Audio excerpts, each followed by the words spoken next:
The joy of a championship is not promised. It is a pursuit. Yeah. A journey that is demanding and never direct. Every turn a new challenge. A series of peaks, valleys, rises, and falls. These 4 teams have hunted the same elusive goal for weeks. Tirelessly, relentlessly, without fear. I won't back down. Nah, I'm coming for the crown. They've got some juice. Their quest has taken everything to get here. With the final goal just outside their reach. Which team will give even more to earn that joy? Now or never.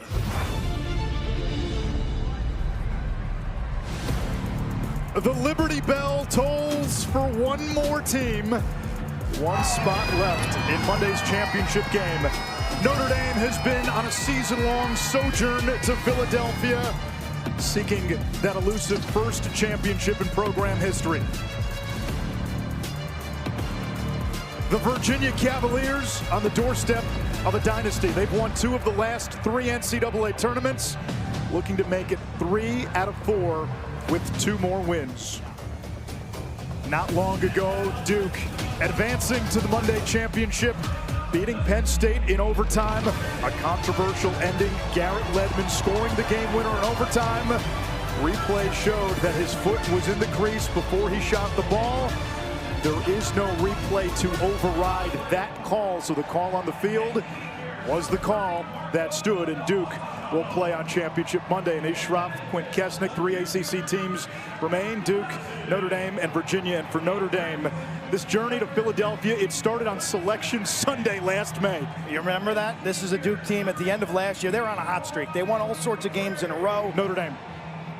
They're watching the selection show, and they got snubbed. So they go back to work. They put up the bracket in their lockers, and they've reeled off an incredible season, a really strong season. And the catalyst for Notre Dame, 2 brothers, last name Kavanaugh. It's Pat and it's Chris. Pat and Chris Kavanaugh, brothers from Long Island. They set the tone for this Notre Dame team with their production and their passion. They're going to chase you down and get ground balls. They're going to score goals with uncommon chemistry. Pat's a Tuaraton finalist. Chris has put on 25 pounds in his sophomore season. He's got a righty rip. They score gritty, they score greasy goals. And when they get things going, it becomes the energy for the entire Fighting Irish lacrosse team. Kavanaugh comes into this game amongst the national leaders in points and assists. That's Pat. Chris is the team's leading goal scorer. Lars Tiffany has made Virginia now a fixture at championship weekend. Carc, we could throw the D word around if Virginia's the last team standing on Monday. Dynasty. Yes, you can, Anish. They're in search for their 3rd national title in 4 years, and every dynasty, let's be honest, has a defining player, and that defining player for the Cavaliers is Connor Schellenberger, who is on track to become the school's first 4-time first-team All-American. He's the ultimate playmaker with an IQ to master the pick game with spatial awareness. And when defenders play him straight up, he can get to the rack. His strongest suit, though, is his ability to really survey the field and understand if it's dodge or if it's pass. And when it's pass, he does it as well as anyone. He's 2nd nationally in assists per game and has an incredible 6th sense to spot feed teammates like Xander Dixon. He was unstoppable in the quarters against Georgetown. 6 goals, 4 assists, his 3rd 10-point game of the season. Kevin Corrigan, the head coach at Notre Dame. This is season 35. He has pretty much built this program from scratch, and this is his best team. Notre Dame went from club to varsity in '81. Coach Corrigan took over in 1988. And he's been sniffing around this big prize for years. This team has no glaring weaknesses, maybe the face-off, but otherwise, from top to bottom, his strongest chance to get out of championship weekend with a gold trophy. This is the 3rd meeting of the season between Notre Dame and Virginia. On your neck! Virginia's won the first two. Virginia is the only team to beat Notre Dame this season. Colin Hagstrom will take the opening faceoff for Notre Dame. The great Petey LaSala for Virginia. Straight up and down. I'll tell you, relax.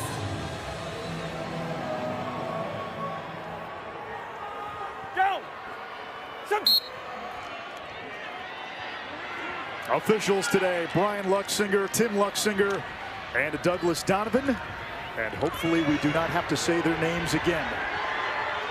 Will Donovan off the face-off wings, the All-American, only a freshman, and Notre Dame to work on offense. The star power concentrated in this game, Quint. Years from now, we may look back and say, wow, I can't believe he played in this game, and he played in this game. These are the two highest scoring offenses. They're led by two maestros. Kark told you about Schellenberger, Pat Cavanaugh for Notre Dame. And the Irish go to work first. Here's Eric Dobson, Notre Dame's top midfielder, with a right hand and a rocket by Dobson. He's a lefty. He goes to the right. 1-0 Irish.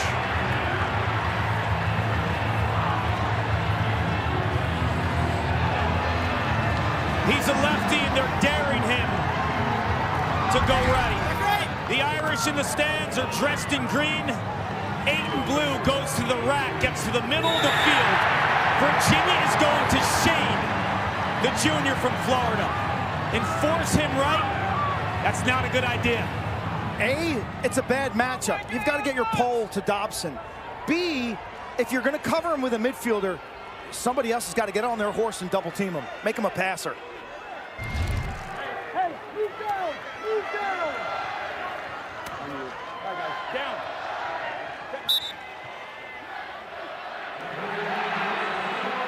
Notre Dame wins the second face-off, 2 for 2 at the X. A good early sign for the Irish, and it's Colin Hagstrom taking both face-offs. Third meeting, as you mentioned, Anish. Two very different games. The one at Klockner when the football team, Arlotta when the football team showed up, high scoring. The one at Klockner, low scoring and defensive. Game goal for Virginia, the sophomore Matthew Nunes. Struggled mid-season. He's been better toward the end of the season. And a shot by Pat Cavanaugh. A save by Nunes. We get a whistle in the crease, and now a flag at the end of the play. This should be a loose ball push. This should not be a flag. This should not be a flag. Rebound control so critical. We saw a rebound goal in game one. Chismar Matsui shoved Tevlin into the goal mouth. Not a time serving foul. It's a loose ball push. Tevlin, the Yale transfer, a captain in his lone season with Notre Dame. Here's Chris Cavanaugh. That look right there, Anish. Cavanaugh from the upper wing. That's different. They didn't show that last time these two teams played. Bryce Walker now. Walker, Texas Ranger, the junior from Austin. 2-0 Irish.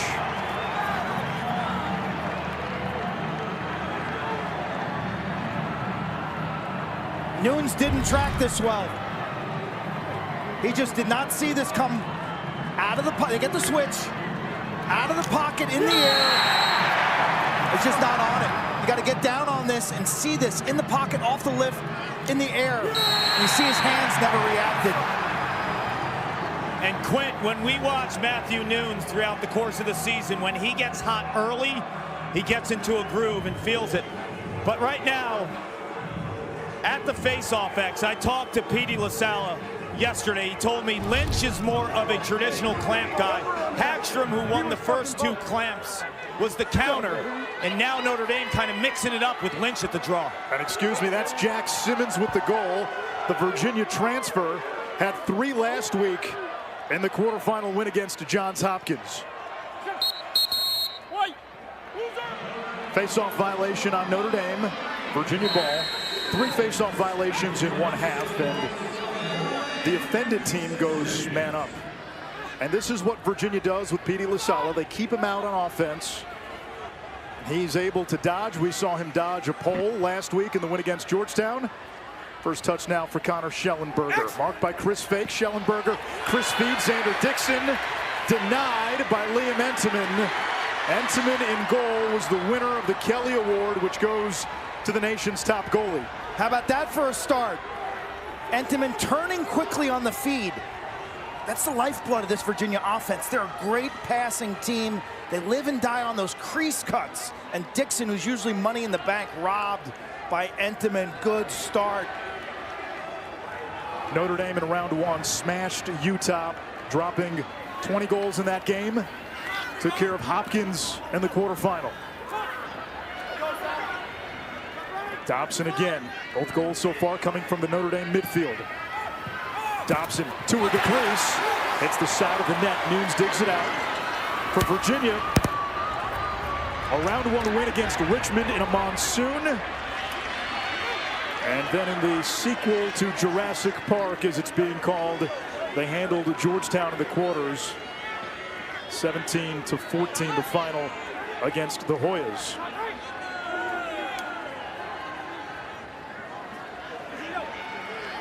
Four of the top six on offense for Virginia All-Americans. That's Griffin Schutz. And Entenmann makes the save.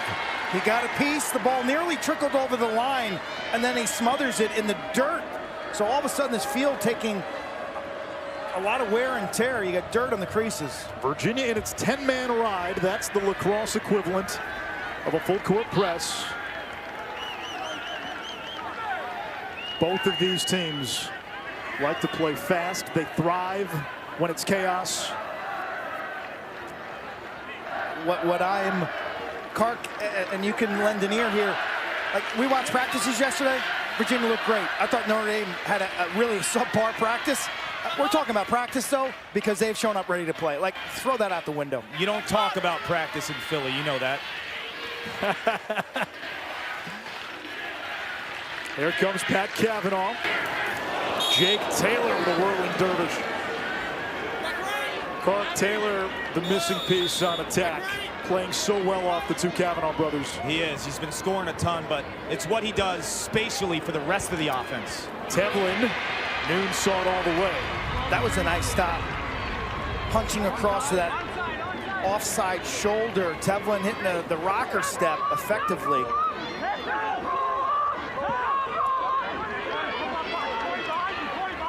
Jeff Connor, 4 and white, hauls in the mangonel from Cade Sawstead. Connor has won 2 championships at Virginia. Talking to him yesterday, he said it feels like just a moon ago when Virginia got here in 2019. They were the Cardiac Cavaliers, the underdog. Different story now, 2 titles later. Peyton Cormier, he can absorb contact. Skip pass. Shot by Peter Garno, deflected. Comes to Schellenberger behind the cage. His feed is knocked down. Carter Paulette pushing transition for the Irish. Virginia getting looks. Entenmann off to a good start. 3 saves.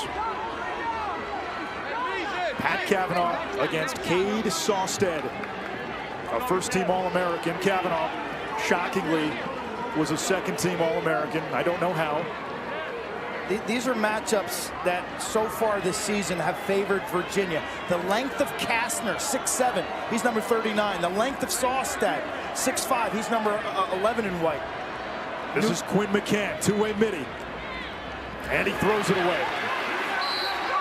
The more I watch these two play, Anish and Paul, the more I thought Notre Dame's going to have to score in non-6-on-6 ways to win this game. That's off of faceoffs, using the ride, and scoring in transition. Or changing the way that they dodge against those 2 big condors, because Pat Cavanaugh and Chris Cavanaugh are quicker guys, but they don't use a ton of the field when they dodge. They like contact. They dodge in tight quarters. They're going to have to long dodge, meaning beat these guys in space and start their dodge 15 yards away from the cage rather than at the 5-and-5 areas. Liam Entenmann in cage, first-team All-American ACC Defensive Player of the Year, ACC Goalie of the Year. He started more than 40 games in his career. Simply put, one of the best, if not the best in the country. And Notre Dame plays a team defense that's conducive to having strong goaltender stats. I'll tell you one thing about Liam. He told me yesterday, this is the type of game that you dream of playing in. Where else would you rather be? You put a lifetime of work into this moment right now. Xander Dixon. He has set Virginia's single season goals record. First Cavalier with 60 in a season. This is Patrick McIntosh. Bounce shot, score. Cark, we're not expecting too many bouncers on the surface. We're not. But they haven't been able to solve Entenmann in the early stages of this first quarter. He's been all out, everything, low, high, but almost like a little bit of a change of pace, a change-up shot. McIntosh scored 6 goals in the regular season against Johns Hopkins. He gets the Cavs on the board.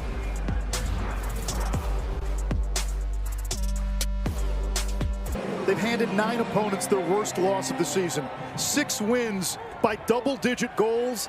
10 of the 12 wins for Notre Dame by at least 5 goals. However, Virginia has been their Achilles heel. Cavaliers own the only 2 wins against Notre Dame this season. And Petey LaSalle maneuvering the sideline and brings it into the attack box for the Cavaliers.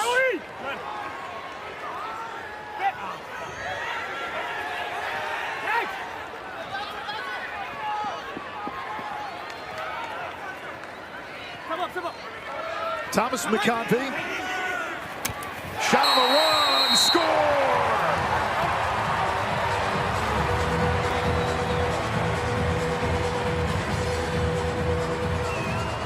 Grayson Soliday, who tore his ACL in the quarterfinal last year, only to return for opening week this year. This is what separates Petey. He's able to track ground balls, soak contact, and stay on. Notre Dame right now has to play 5-on-5 because of the concern of Petey LaSalle. Virginia does a wonderful job, obviously winning faceoffs, and then in the sub portion. Okay, so Soliday is a defensive midi, but he stays on and sniffs it out. Petey stays on. Virginia's constantly attacking, whether it's in settled sets, off of faceoffs, on their clear. It's all gas, no brakes, and you see it on that transition goal, that delayed sub goal. Virginia #1 in the nation in goals per game, more than 17.5. Notre Dame close behind at #3, almost 16 goals a game. And for Soliday, sweet pay dirt. After coming back from a knee injury, he smashed the papaya at the end of practice yesterday. The traditional end of week ceremony they have. Their Friday practice does not involve scouting or focusing on the opponent. It's about themselves. Fundamental Friday. On the empty net with the 10-man ride. Notre Dame has the backup. Pat Cavanaugh held to just 1 point last week. No goals, 1 assist. First time this season he was held below 3 points by Johns Hopkins. The Blue Jays basically said we're going to shut him off. They did. Notre Dame still won by 3. Now Simmons, who had a big game, he was a big invert option. Cavanaugh, there's the trail check by Kastner. 39 in white is a matchup problem for almost anybody. His length is, he's 6'7" with a 6-foot pole, okay? He covers so much ground. Chris Cavanaugh now. Saved by Nunes. Kastner could have walked on to the Virginia men's basketball team, but his class schedule conflicted with the team's practice schedule. He has designs on playing college basketball once he's done with lacrosse. Connor shot saved by Entenmann. Entenmann's locked in, gentlemen. I'm on that side of the field, and how explosive he is. It's patience, it's calm, and then it's pop. Nunes retreats into the goal. Here come the Irish down the alley. Ben Ramsey, good-looking sophomore out of California, third-team All-American. Great transitional midi in the middle of the field. Kavanaugh looking to escape the clutches of Kastner. That's Pat Kavanaugh. Kastner, the ACC Defensive Player of the Year 2 seasons ago.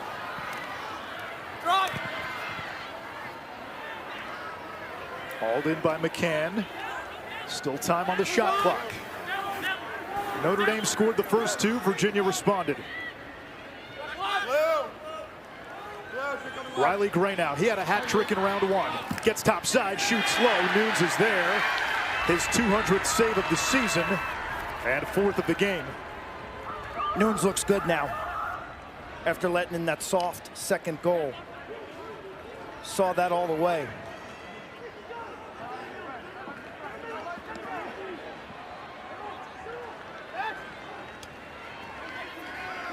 Carc, Notre Dame doesn't give you a 10-man ride, but sometimes it will feel like it when the Kavanaughs are hunting.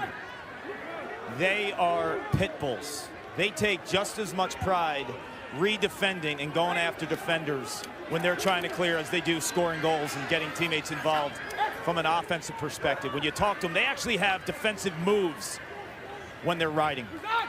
Schellenberger to Peter Garno. He's got a howitzer from the outside and some shake.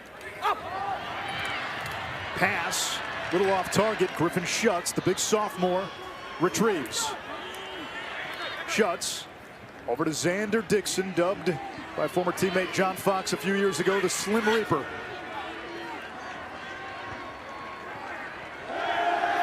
Shot clock inside 10. Now Cormier. Double teamed. Comes to Schellenberger. Left-handed rocket. Shelley the Machine.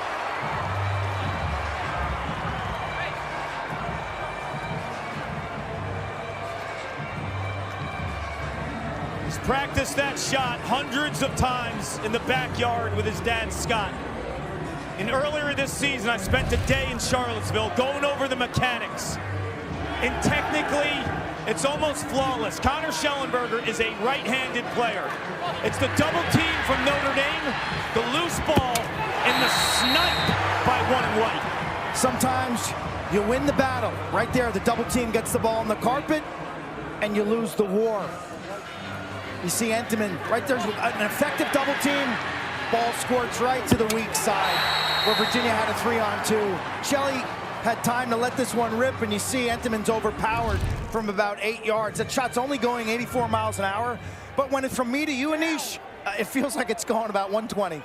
It's also the release, too. Look how quick it goes from the headspace area to out of his stick. It's like Kessenich on 2 cups of coffee when we started this morning, Carc.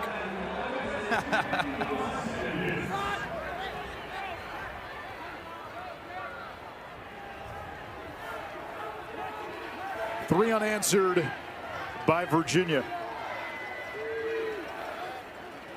Interesting, Quint, as good as these teams are offensively, the last meeting between the two was really a defensive game decided by the Virginia defensive midfield. A lot of goals in transition, off of restarts, off of changes of possession. Both teams not very effective in settled sets. Simmons on the roll back, looking for the cutter, Pat Kavanaugh. Now it comes back to Pat Kavanaugh. Feet in front, shot save, rebound, score! Jack Simmons, the former Cavalier, with his second, and we're tied at 3.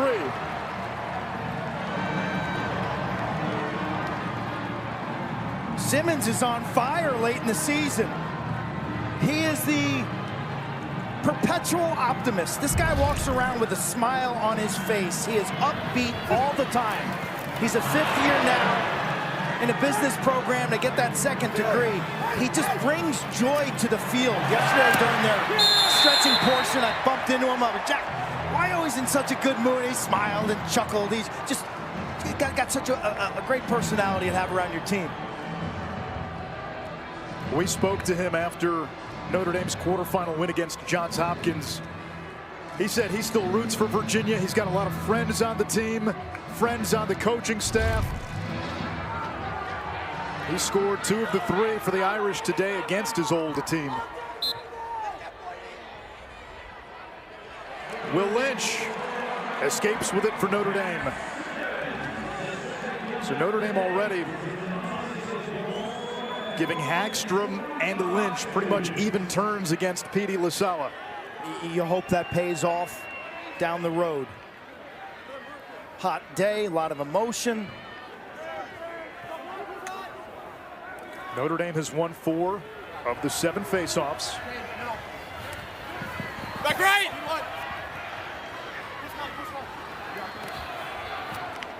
Kastner picking up Pat Kavanaugh. All 3 goals from Notre Dame have come from the midfield. Dobson, too high.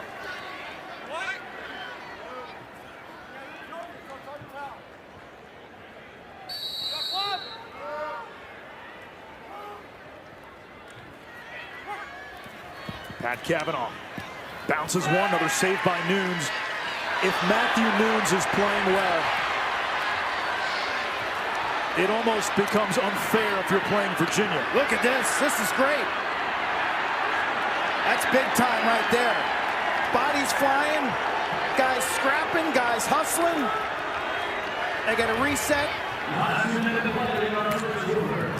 There's the late check. Griffin Kaloji, 29 and white all over. His brother Kyle, a big part of 2 championship defenses for Virginia. Griffin transferring over from Richmond in the offseason. Final 45 seconds. Chris Kavanaugh now. The Kavanaughs without a point in this opening quarter. Notre Dame with a 15-9 shot advantage. Nunes has saved 6.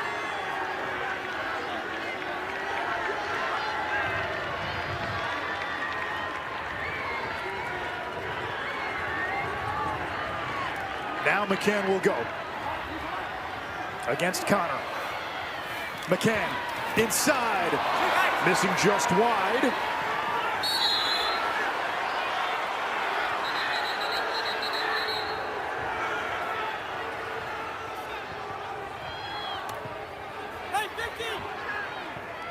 It will stay with Notre Dame.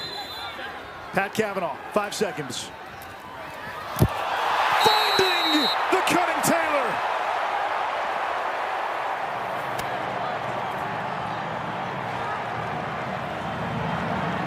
Backyard lacrosse, boys. That's where this game was developed. Irish Nation knows every time a Kavanaugh has the ball, something creative can happen. This is beautiful, Quint. Given the clock situation, as a defender here, you've just got to bear down, and that you know the Kavanaughs don't give up. They attack every second. It's a spot feed over the shoulder. Taylor's got brilliant hands. Jake Taylor, the senior from Denver. He's picked up the steam lately, had 3 goals last week against Hopkins. He had 5 against Utah. He's fought through an ACL injury, and he can make magic happen in like a closet. Great in tight spaces. Taylor with his 9th goal of this NCAA tournament. 5 in round 1, 3 last week. 2 ties, 2 lead changes. Notre Dame jumped out 2-zip. Virginia responded with 3 straight. The Irish, the last 2 to close the opening quarter. Duke will await the winner of this game on Championship Monday. 4-3 Notre Dame after 1.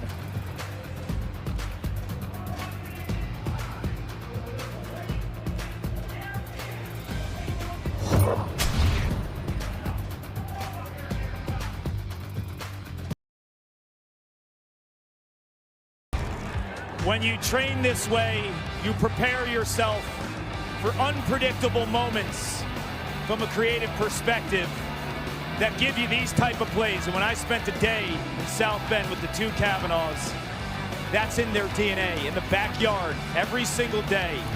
They practiced all those types of moves for moments like this.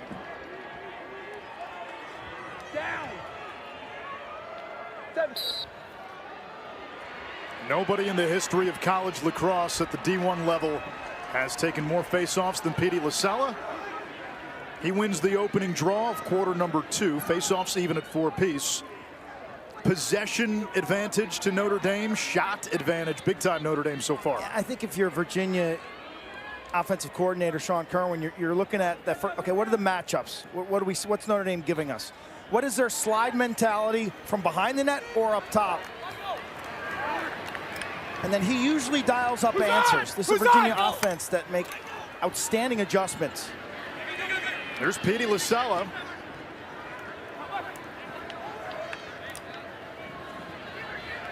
Thomas McConvey, named the top midfielder in college lacrosse this year, the Vermont transfer. McConvey to Schellenberger, good look, we're tied at 4. That's 2 now for Schellenberger.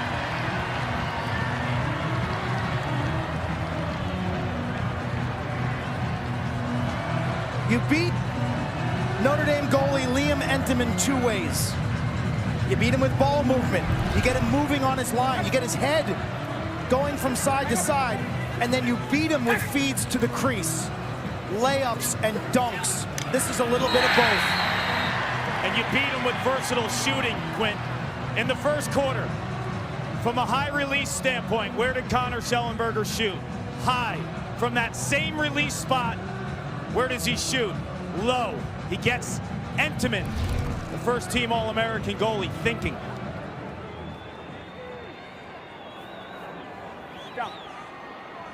Hagstrom this time will battle with LaSala. Jose Boyer off the wing. Over to Tevlin, shoots low. Nunes vetoes. Terrific outlet up ahead. Telegraphed that shot. Schellenberger the skip. Notre Dame gets back. 10 in white. Dixon. Wow. They tricked the D there a little, didn't they, Anish? Truett Sunderland, one of the top incoming freshmen. 3 in white. Being Laviano's old number, Laviano scored a number of clutch goals in his Virginia career, including a couple on championship weekend. And had Hall of Fame celebrations for all of them. There's Sunderland, he got top side. Entenmann the save. He was going at Hagstrom, the face-off man.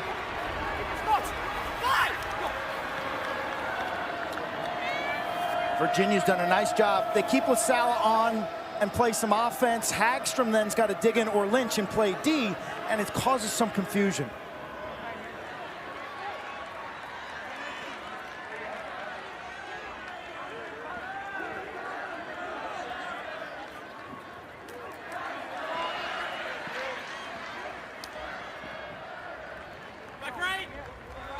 Pat Cavanaugh now.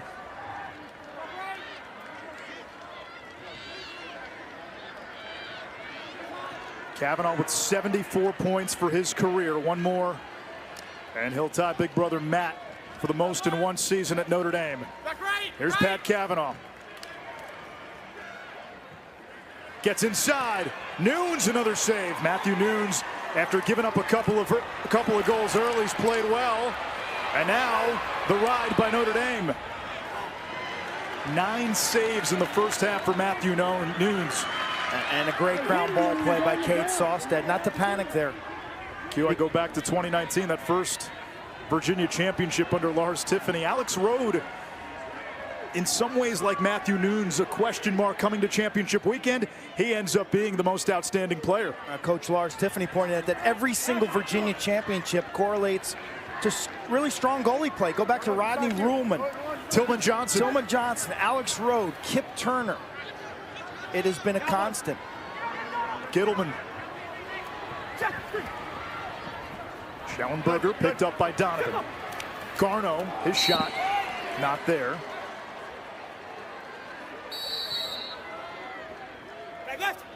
Entenmann got a piece. Shot clock resets. Schellenberger against Chris Fake, a 5-time All-American. Great skip to Cormier with the catch and finish.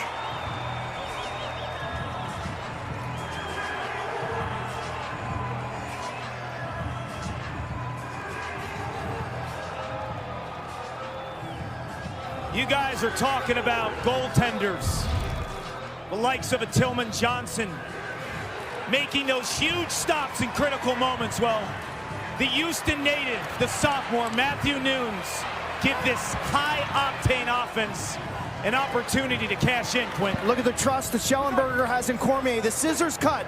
Dixon goes near side. Cormier cuts the back post. That is the bread and butter of this offense. Nobody passes better, feeds better off the dodge than Schellenberger. He's got two options in there. That's a spot feed to space, and Cormier's got super glue in his pocket, man. Everything sticks. 100%. And when you watch Cormier, he does the back pipe cut with his left hand. You think, he's got no angle, but he rips a twister. And Xander Dixon does the same exact thing on the opposite side. Cormier telling us yesterday he prefers when there are bodies around him and when there's contact. He feels more at home versus catching a ball all alone. And Lars Tiffany wrote him a little bit as he was walking by during our conversation saying, yeah, you missed a couple last week when you were all alone. I was bragging about him all broadcast, how he never drops a ball, and he dropped two in a row. He did. Announcer jinx.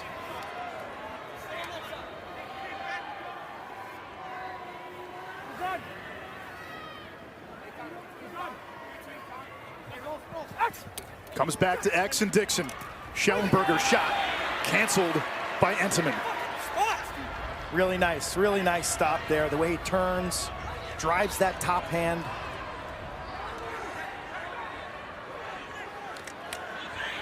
Boyer eluding the pursuit.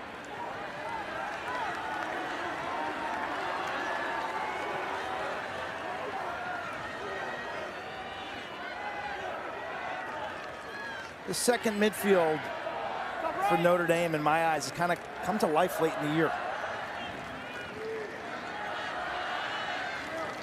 Here's Simmons, part of that unit. And oftentimes that's the unit that determines who's the last team standing on Monday. Simmons got topside on Connor, missed the cage. Ball dying near the sideline. It belongs to Virginia. The hustle by Mitchell Whalen.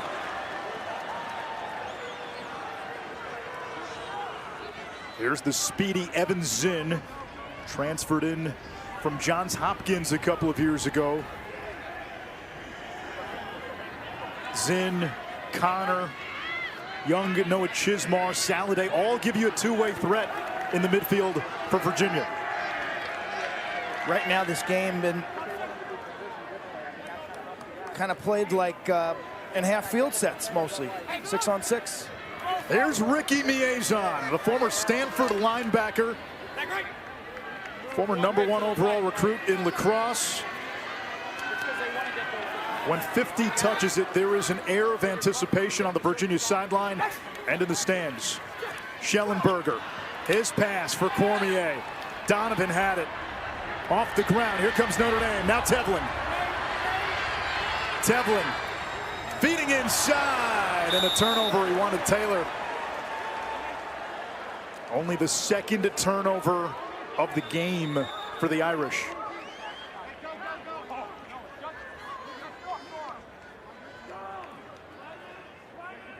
Tonight, Game 5 of the Western Conference Finals. The Golden Knights of Las Vegas, the Dallas Stars, 8 Eastern tonight on ABC. You see a lot of hockey, lacrosse crossover. The Kavanaugh brothers and Liam Entenmann, in fact, played on the same hockey team growing up.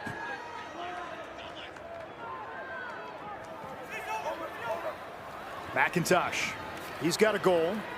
Had 6 in a game against Johns Hopkins this year when Peyton Cormier was hurt. Lefty. Got to the left hand. Entenmann denies it. Donovan off the ground. 81 for Notre Dame. Only a freshman has a chance to be a special player in South Bend, Carc. He does. It's his handle. He's an undersized defender, but boy, oh boy. Ramsey denied by Nunes. And now Nunes catapults it ahead to Cormier. That's something Matthew Nunes does so well. He is such a great trigger man for this Virginia transition game. He's also a weapon in their 10-man ride. He's an exceptional athlete for the position, having played, normal midfield through 9th grade. Anish, we were talking about Donovan, who has incredible stick skills and handle. He's gassed right now. Dixon looking for the cutter. A little early to be gassed, no? No, he went up and down the full length of the field on a sprint and had to get caught back on defense, but subbing now. Ramsey. Nobody picks him up. He'll fire and score! 7th of the season for Ramsey. Most of those goals coming down the stretch.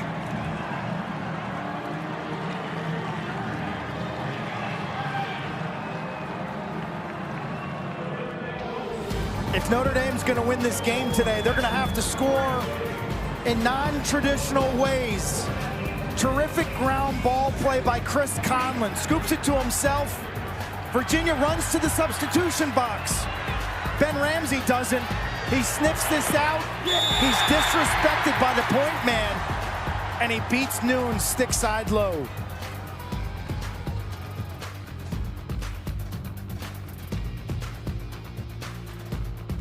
Finished. This one shaping up to be a good one, tied at 5 as we check in with Paul.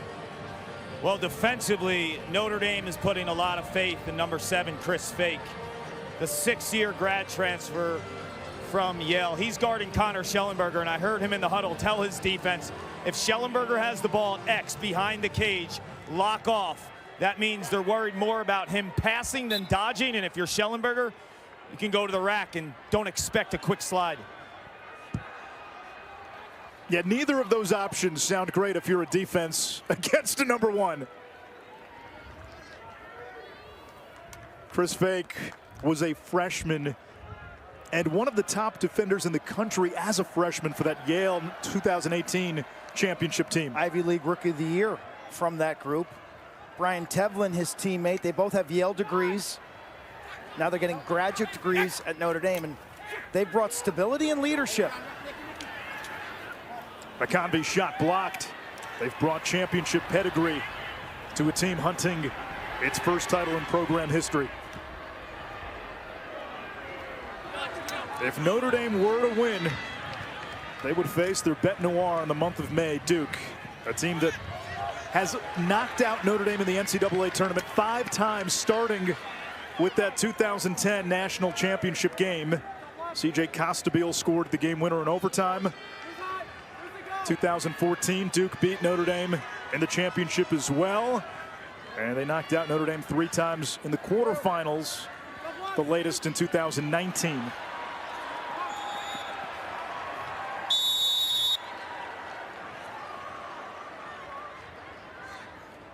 Quick clears against Notre Dame are really important. The longer it goes on, the more the Kavanaughs can sink their teeth into you. If Virginia is to get to Monday, Duke has hexed Virginia in a way almost unimaginable. Duke has won 22 of the last 24 against Virginia. In the regular season, it's been pure dominance, but Virginia did beat Duke in the national semifinal in 2019 en route to the Cavaliers championship.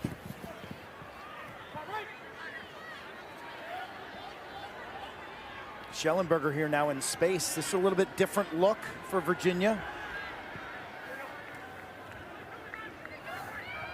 This is McIntosh using the Schellenberger pick. Now Boyer picks up Schellenberger. Jose Boyer's brother Keith plays for Duke. Shot clock at 15. Shot and a score. 2 for McIntosh. Virginia back on top. Sean Kerwin sees something here, Quint.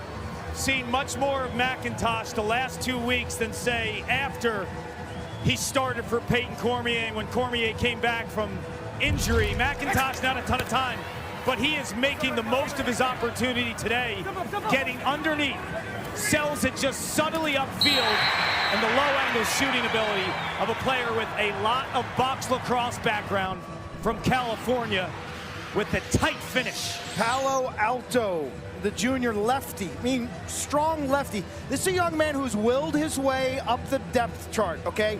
Success wasn't immediate when he showed up in Charlottesville. Look at that twister at the end, the way he brings it in front and throws that past the ear of Entenmann. Positional versatility is something McIntosh gives you as well. He can slide between attack and midfield.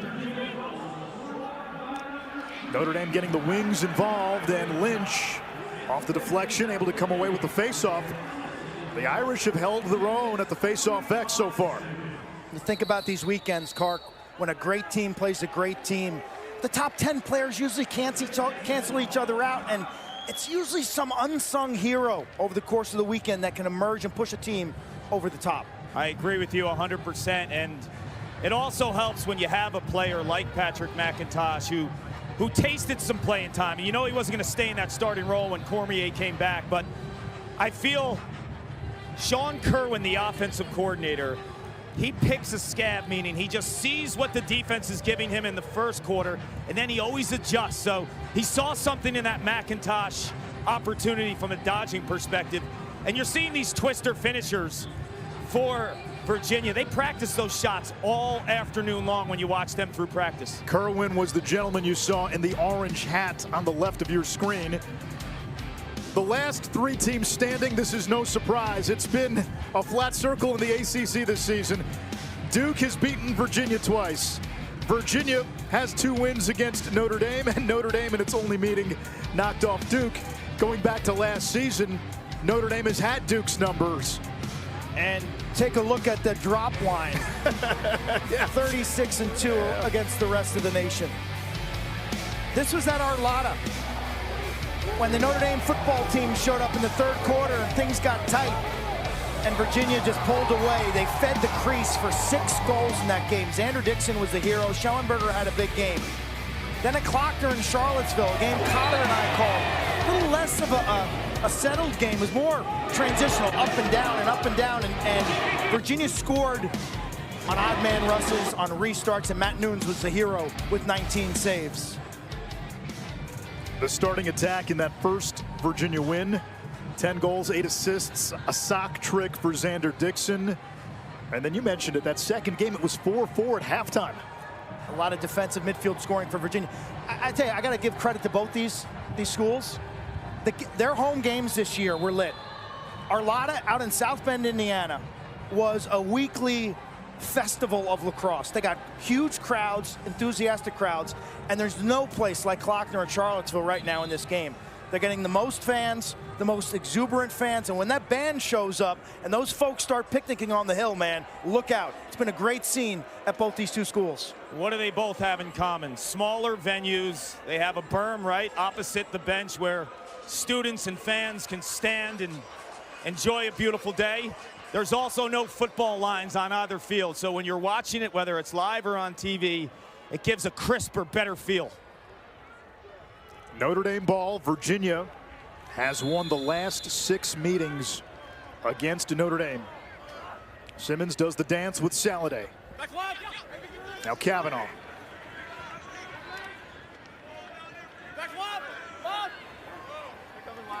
Simmons inverting was effective against Johns Hopkins. That's when a midfielder goes behind the cage. Simmons hits the pipe. And Saladay wins the hustle to the sideline. Virginia ball.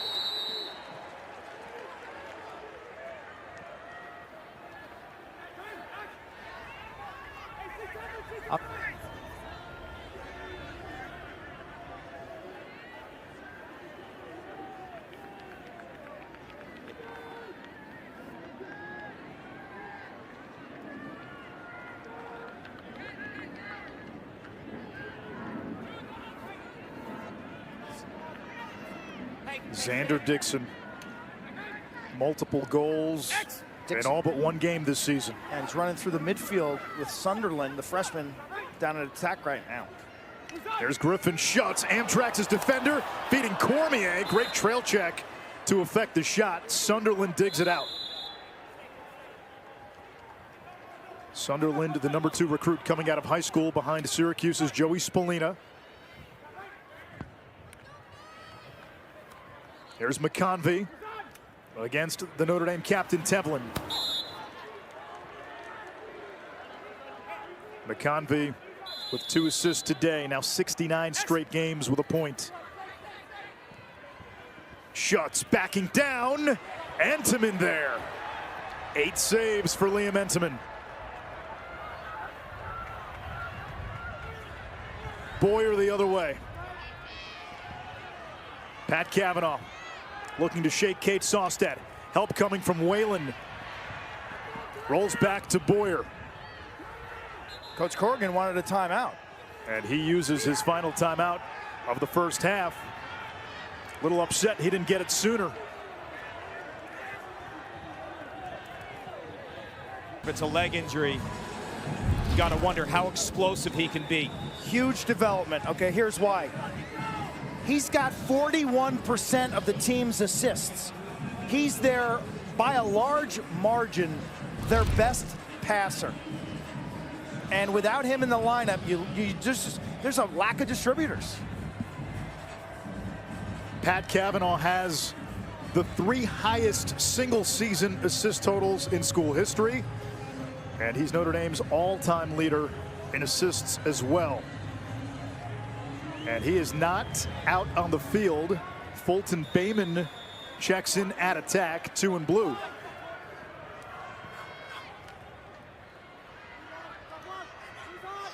Notre Dame down a goal.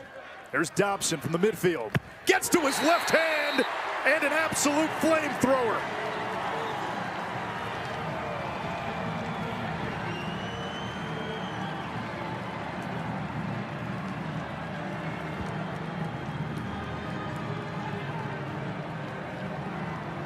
Jacksonville, Florida. Grew up as a gigantic Tim Tebow fan. 6'5", 235, and when he gets running downhill, you better get out of the way. And I love how he uses the shoulder in the contact, because if you're a left-handed sweeping midi, that's the scout on him. But the physical aspect of this dodge on Mitch Whalen, that size, that speed, and power, but the skill to kind of shake that off, and in one motion, it's the shake away from the defender and the rip. Carc, about 8 years ago, there was a 6'4", 6'5" midi for Notre Dame who went ham championship weekend. The Motor City Hitman, right? Sergio Perkovic.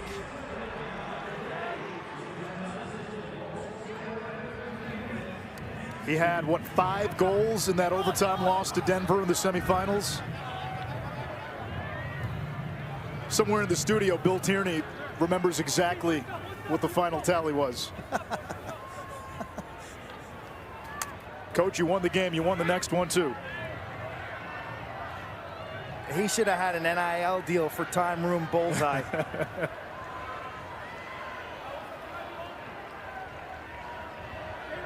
We come up on a minute to play. 6-6. 5 ties, 3 lead changes.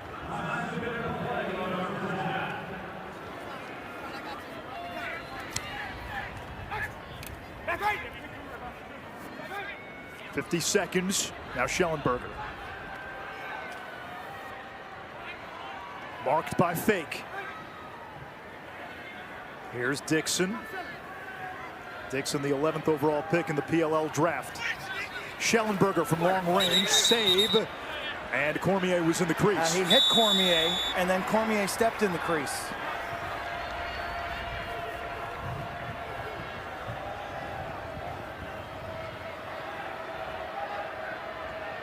Virginia in the 10-man ride. They got to be careful. If they go 10-man and don't get ball pressure, a long shot is in play, Anish. Especially late in the half.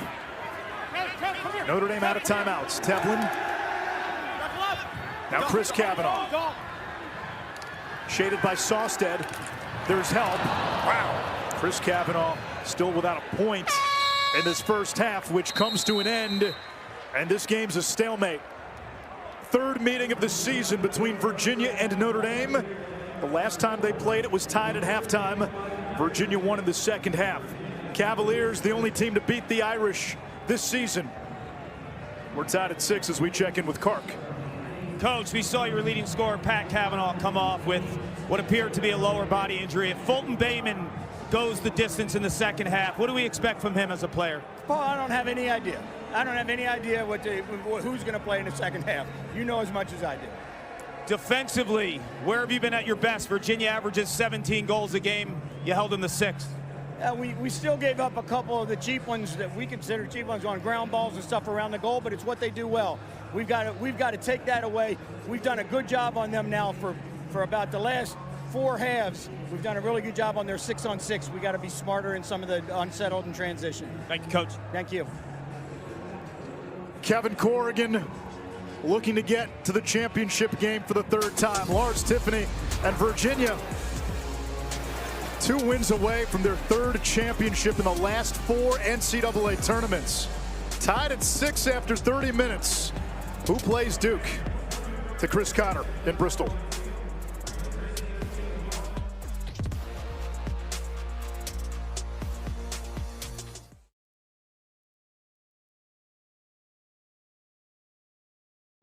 We are at least 30 minutes away from figuring out who plays Duke in Monday's national championship game. Kevin Corrigan and his star, Pat Cavanaugh, having a conversation moments ago. Cavanaugh had to come out of the game late in the first half. He was clutching his left hamstring. Anish, Shroff, Quint, Kessenich, Paul Carcaterra will have an update on Pat Cavanaugh momentarily. 6-6 game, 2 of the best offenses in the country. Defense ruled in that first half. Yeah, I've been really impressed with both goaltenders, Liam Entenmann and Matt Nunes. And the defenses are winning the individual matchups for the most part on the perimeter. This game's been a lot lower scoring, I think, than anyone would have imagined. You mentioned Matt Nunes, the Virginia goalie, gave up a couple early and then really locked in. 10 stops. Virginia's done a good job of keeping Notre Dame out of the immediate interior, but Nunes is at his best when he's instinctive, and he kind of turns off his mind and using his great athletic ability. The Cavanaughs have had a struggling game. Pat Cavanaugh here appeared to injure his left hamstring. He and Chris right now combined 0 of 7, and so his status as their leading point scorer was 73 points. His assists represent 41% of Notre Dame's assists. So if he doesn't play or isn't 100%, huge story. Carc, any update? Yes, well, Pat Cavanaugh leads the country in assists, and he's their quarterback distributor, gets everyone involved. I'm told he is available. What his status is in terms of how long he can go, we'll see. The left hamstring is taped up. He wants to play. He wants to be out on the field with his brother. This is a family that's been involved with this program for 10 years, have been to championship weekend, and he's lived for this moment, so he's going to give it a go. And I also spoke to Lars Tiffany. He's not thrilled with his defense. He said his slide packages are off. They're letting the Notre Dame midfielders get to the rack without sliding. He said, our slide package right now is Matthew Nunes, who he thinks playing fantastic. Cavanaugh is out there for Notre Dame to begin the 3rd quarter. Petey LaSala, Will Lynch at the face-off X. And Virginia controls it at Saladay. He's hounded.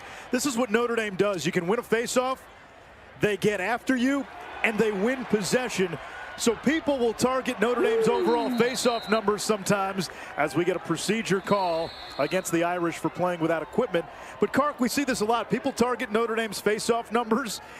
It's not really a true measure of possessions. No. Oftentimes they're under 50%, but they're always over 50% if you track the possessions off of face-offs, because they find ways.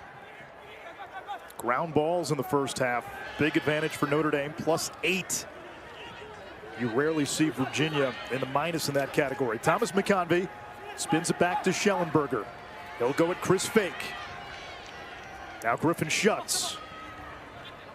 Drawing the slide. Donovan gets Schutz to the ground, trying to knock the stick out of his hand. Oh, now he knocks the ball out. Donovan, the freshman All-American. Schutz looking for help. Lost it. Taylor near the sideline. How about that D by Donovan? Man, he's outweighed in that matchup, Anish, by like 80 pounds. 175 against about 230. Measure the heart. It's all that matters. 81 in blue has a lot of tape on his right ankle as well. He's been dehydrated. He's had a cold towel on his neck multiple times. He is going 110%. He's been one of the stars of this Notre Dame defense in the first half. Here's Chris Kavanaugh. Now Dobson. He fires and scores. A hat trick for the lefty from Fleming Island, Florida.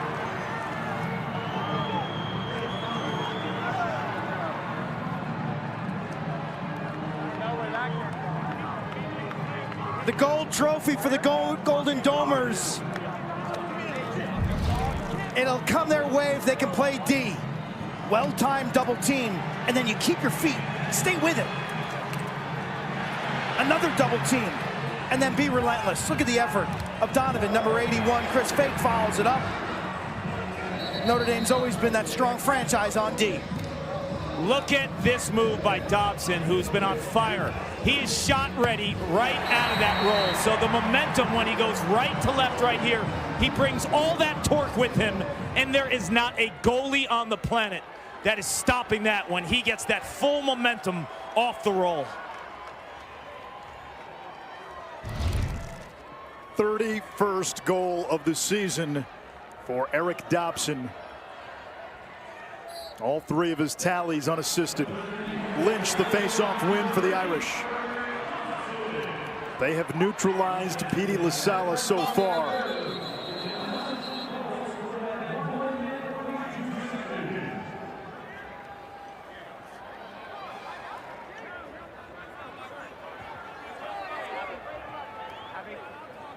Why the stoppage there? Due to an equipment issue, we're told. Was not a procedure call for playing without equipment. Now Chris Kavanaugh will initiate from X. Or playing with equipment that doesn't match. On the doorstep, Griffin Westland denied. Now Jake Taylor. How'd he miss that, Anish? How did he miss that?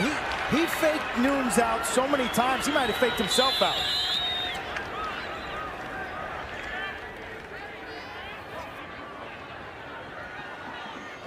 Notre Dame coming in averaging, what, 16 goals a game? Virginia averages 17.5 goals per game. So this is way under par offensively for both clubs. And these are also two of the best shooting teams in the country. Is this a kick save? This is ridiculous if it is. Watch this. Wow. Whoa, off the shoelaces and the post. You kidding me? Wow. McConvey. We're talking about the Virginia offense being held to 6 goals. Leading scoring team in the nation. I think Connor Schellenberger has to be a Dodger based on the way that they're playing. They're shutting off the adjacents when he has the ball. He has to get to the rack. Working the two-man game. Instead, Connor keeps it. Jeff Connor turned away by Entenmann. Race to the sideline, won by Dixon and Virginia. It's closest to the ball when it goes out of bounds on a shot. Paul, do you get the feeling that Notre Dame is baiting Virginia into scoring unassisted goals? Yes. Schellenberger to Dixon, the Slim Reaper. His 61st of the season, first of the game.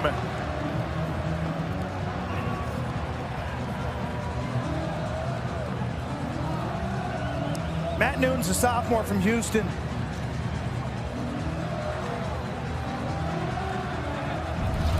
An exceptional athlete for the position, dealing with his own defender in his face and impacting his ability to use his hands and really see the ball, kicks it out with his right foot. You can shut off the adjacents, you can have all the plans in the world and bait Virginia like we were discussing prior to this goal. But the windows, they don't have to be big when Schellenberger, the best passer out there, sees a cutting Xander Dixon. What he considers covered and another feeder considers covered are two totally different things. He was covered. Napolitano, 30 in blue, He's got his stick on the gloves, in the numbers. I mean, he is right there. A, most teams don't throw that pass. And B, who can finish that?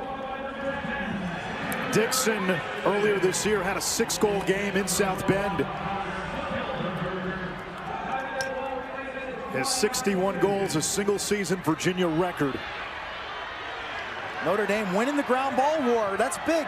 That is big. It was 2-0 Notre Dame, and then since Virginia tied it at 2, neither team has led by more than a goal. A pillar of this Virginia program since forever, and I really mean forever, has been ground ball play. Dobson looking for his 4th. They lead the country, or they're right up there every year in ground balls. It's a bit of a misconstrued stat. The raw numbers, total ground balls, it depends a lot on pace of play, but their plus minus is usually pretty high too. Crease fade, Kavanaugh looking for his first. That one hit the pipe. Evan Zinn Arumba's the ground ball. There's Peter Garneau. That's Grayson Soliday. Irish with no luck.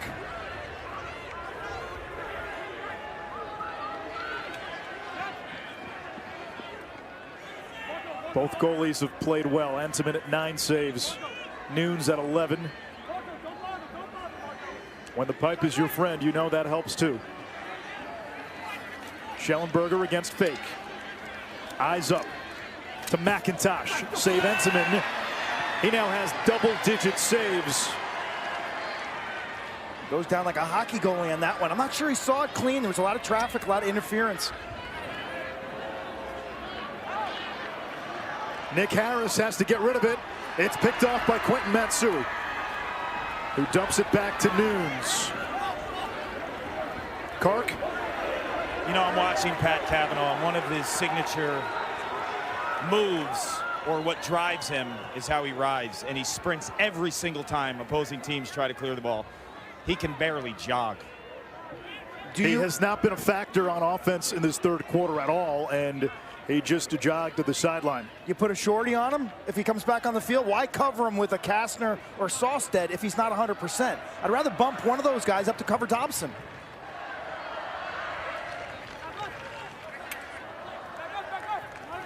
Kark, would you short him if he comes back in? The only negative is you take yourself out of your base defense. Schellenberger hits the crossbar, and it finds its way in. I would never short stick him, Quint. I mean, the hops in this game. There's been 3 or 4 margin plays in the second half that have been incredibly favorable to Virginia. A kick save, a pipe, and now this? This is like some sick nightmare for Kevin Corrigan. What are we doing? Wow. You see the strength and the explosiveness and the dual threat ability of Connor Schellenberger, who is a right-handed player. The stick. It went off the stick of Marco Napolitano, number 30 in blue. Completely unintentional. Entenmann's on it. It's just one of those goals. I used to love giving up goals like that in practice to get him out of the way. Oh, these just sting. Gosh. You could see Liam Entenmann's reaction. Schellenberger, 3 goals, 2 assists today. He gets credit for that one.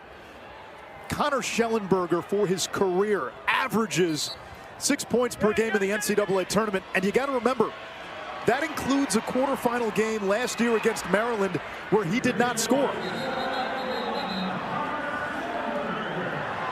He's got a shot at the all-time record if he can keep playing in this tournament, Anish. 25 points. Eamon McEnany back in '77. He's at 21 right now. Timmy Goldstein had the same in '87. Ben Reeves in 18 and Grant Amon in 19. Grant Amon did that in 3 games. Here is Simmons. He'll take Noah Chismar to X. Simmons 2 goals today, the former Cavalier. Simmons over to Chris Kavanaugh. Now Tevlin. Matsui picks him up. Jalen Seymour, 26 in blue. A factor last week with 2 goals. Now Pat Kavanaugh. He's got the shorty. Yeah, he's having trouble moving. You can tell. Just not the same burst. Tries to dump it off. Kastner vacuums.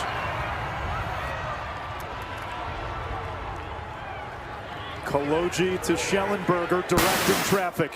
It's a tough call for Notre Dame here, Kark, because he can play crease attack, but you already have that role with Jake Taylor. Exactly. You don't need him inside. You need him passing. He's the second best passer, actually statistically the best passer in America. Connor Schellenberger and Pat Kavanaugh, the top 2. But the issue guarding Schellenberger is midway through the year he was banged up, so everyone dared him to dodge, but we've seen him on the big stage. When teams play him as a dodger, he punches as a passer. When teams play him as a passer, he's got the answer in terms of dominating one-on-one matchups since his freshman year. Dixon has Tevlin hung up.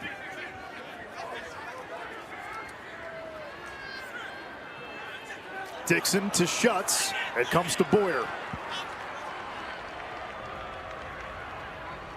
That was a hung situation. Virginia goes into their near disaster spaghetti formation. Conlon digs it out, the Holy Cross transfer. Notre Dame has to get it across before the shot clock hits 60. They do. Here comes Kavanaugh. Kavanaugh beats his man, shoots low. Noon's the save. Boyer, the rebound. He didn't shoot it. He'll try to escape. His pass picked off. Saladay launches it up ahead. Unsettled for Virginia. Schellenberger against McCann. Trailers. Schellenberger to Saladay. Fake! The great defensive play. Wow. Virginia had a 6-on-3. If they had just paused for a second, they had all sorts of trailers there, but they rushed it. That's where communication on the field is key. And let me tell you, when it's loud in a game like this, you can hardly hear the guy next to you. Quint, in some ways, Notre Dame did get a dress rehearsal for this situation last week. Johns Hopkins basically took Pat Kavanaugh out of the game and said, we want the other guys to beat you. Now, the personnel for Virginia far different than Hopkins. Kastner thundering down the other way, looking to play it to the wing, and both teams now getting sloppy in transition for Virginia. 2 blown opportunities on back-to-back possessions. We learned 2 things about Notre Dame last week. They can win when the Kavanaughs don't have magical days, and they can win a 60-minute game, because other than a Maryland game that went into overtime, they didn't play any close games this year. What's critical here moving forward is the maturation of Chris Kavanaugh. You're going to have to ask him to assume more of a quarterback role behind the cage, and he hasn't had to be that guy at X, the guy passing and distributing. Today, he will be put in those roles if they win this game. There's no question about it. 50 in blue needs the ball behind the cage more now. Simmons drawing a pole, working on Koloji, denying top side. Now here's Chris Kavanaugh. Koloji picked him up momentarily. Virginia recovers. Seymour coming down the alley, runs out of room. Here's Pat Kavanaugh. Bad hamstring and all, he scores. And with that goal, he has tied his brother Matt Kavanaugh for the single season points record at Notre Dame. There was a flag down. 29 slash 1 minute. 29 of the white slashes for 1. Media.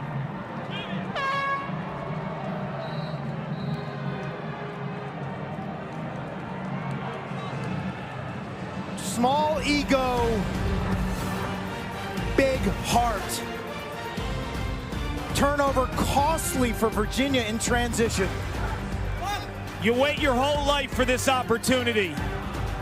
Whether you have 2 legs or 1, the heart of a champion, Pat Kavanaugh understands this moment, and we're tied. And NLL, PLL coming, championship weekend. Pat Kavanaugh playing on 1 leg, tying his brother Matt for most points in a season in Notre Dame history. Kavanaugh with 75 points. Matt Kavanaugh also had 75 back in 2014. That 2014 season for the Irish ended on Memorial Day. Matty Ice, the first family of Notre Dame lacrosse. Quint, when Chris Kavanaugh is done, they could own the Notre Dame record books the way the Powells do at Syracuse, where Mikey's the all-time leading scorer, and then Ryan and Casey are right there behind him. Those records are gravy. Man, a win today and on Monday would mean the world to this program, still hunting their first NCAA championship. Petey LaSala has had his work cut out for him today. One of the best face-off men of all time. And Notre Dame's done a nice job against him. It's been pretty much even at the X. Paul? It's in the Virginia offensive huddle with Sean Kerwin, and he was surprised at how much of the low crease is available against the Notre Dame defense, Quint. He said the high crease, they're playing really pressure. That's why you're seeing some of these low-angle cuts by Peyton Cormier and Xander Dixon. So look for some low crease action and then a heavy dose of one-on-one from Connor Schellenberger, who they're essentially daring to be a dodger more than a passer. The last face-off win by Virginia was big. It was a 3-on-2 face-off. Notre Dame had the extra man, and Virginia was able to deny Notre Dame possession. You're denying the best man-up unit in the country a chance to score with a man up. It was a gigantic face-off win, a man-down face-off win. So you don't have to face the 62% extra man unit of Notre Dame. Only team in the country north of 60%. And now, back to a 6-on-6. Schellenberger marked by Fake. Feeding Cormier on the inside. Second effort is there. Peter Garneau. Usually we see Garneau from the perimeter. That time right on the crease. And Virginia retakes the lead. Back and forth we go. Quint, you see how they were going for the low crease initially?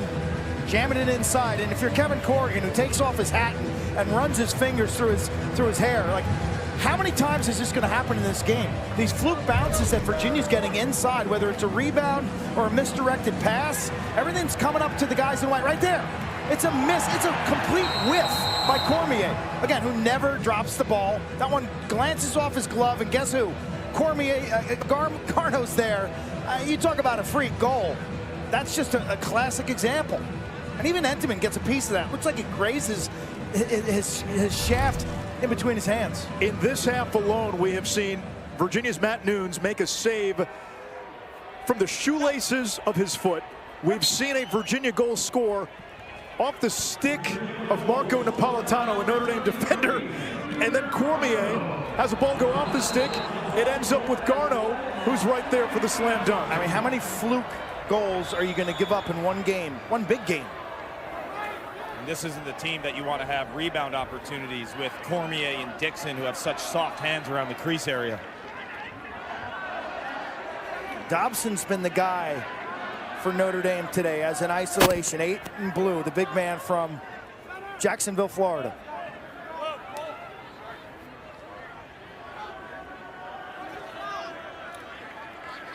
Dobson driving to the alley, denied by Nunes. Catapults it ahead. Evan Zinn, he's photon fast.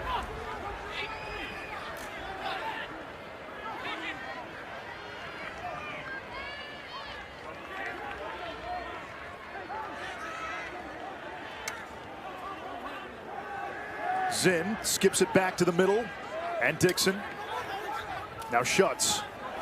Wow. Amtrak's McCann missed the cage. Notre Dame and Conlon with the backup.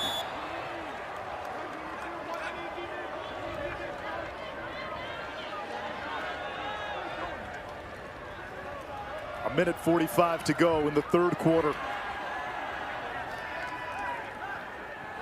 Notre Dame at one point led 2-0. That is the largest lead by any team.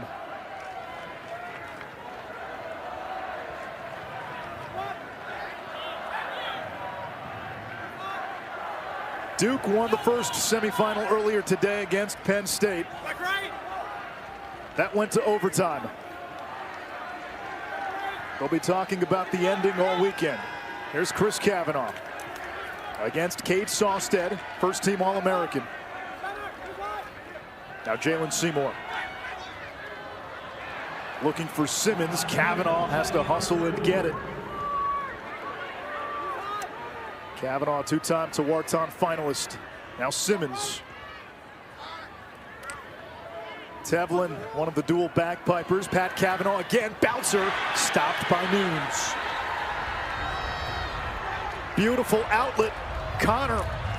Tevlin knocks it loose. Connor recovers. 34 seconds to go, third quarter.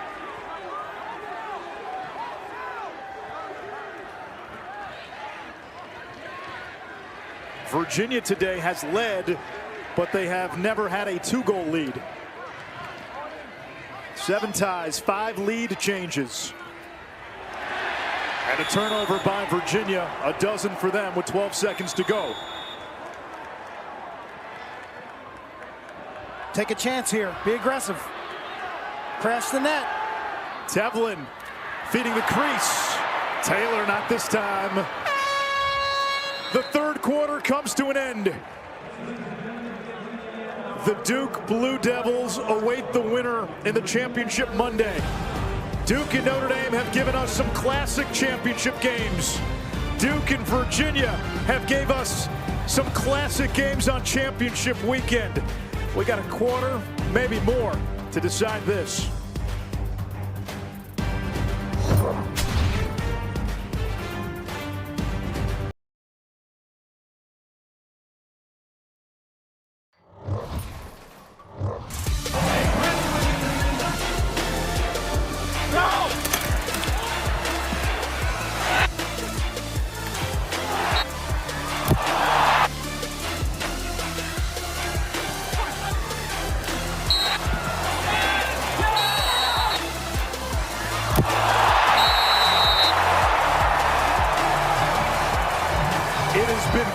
Throughout, a trip to the championship game is on the line. Virginia enters the fourth quarter leading 9-8. The Cavaliers have held the Kavanaugh brothers in check. 2 points, only 1 goal on 11 shots. Cark? Well, and if you look at the way Pat Kavanaugh is shooting, it's his left hamstring. And when you're a shooter, you transfer the weight from back to front. And if you watch him in that third quarter, he's taking mostly lefty shots, and the reason being it's a left hamstring injury. He doesn't want to put too much pressure on that left hamstring. If he was shooting right-handed, he would. So you see him favoring the hammy by shooting lefty. Now he is a natural lefty, which does bode well. Out of bounds. It belongs to Notre Dame. The Irish are winning the face-off battle today. Winning the ground ball battle. But their settled offensive sets are kind of stagnant. Honestly, they have 2 assisted goals. They're not getting multiple pass looks. There's no ball reversal. It's all ISO and a shot. And yet only down 1. Chris Kavanaugh against Sawstead. To brother Pat. Dobson's had the big game. This one hits the ground, is scooped up by Cole Kastner, the big 6'7" Colossus. Better idea. Drew a double team, got the ball spinning. Poor execution. Can't drop a ball like that in a game like this. You mentioned it earlier. Pat Kavanaugh accounts for more than 40% of the team's total assists. For Virginia, who needs to step up in this fourth quarter outside of Schellenberger? Xander Dixon has not been much of a factor. Neither has Cormier. Dixon and Cormier are going to feed off of Shelley if Notre Dame gets in the sliding game. But the guys, if Notre Dame's going to be slow to double team, guys like Patrick McIntosh and Griffin Schutz potentially could score some isolation goals. What about Thomas McConvey? He's the national midi of the year. He's been quiet. He needs to step up. McConvey, a first-round pick in the PLL draft. 2 assists, no goals. 4 shots. Boyer looking for the takeaway. Gets it. McConvey turned it over. Picked his pocket clean. Boyer's playing with great energy today. Got that Yorktown juice. He wants to play his brother on Monday. Brother Keith, a long stick midi for Duke. Only one goal in the last 15 minutes plus for Notre Dame.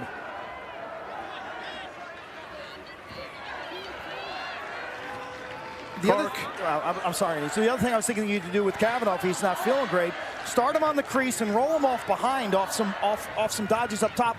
So spin it through him where he's at X and the distributor.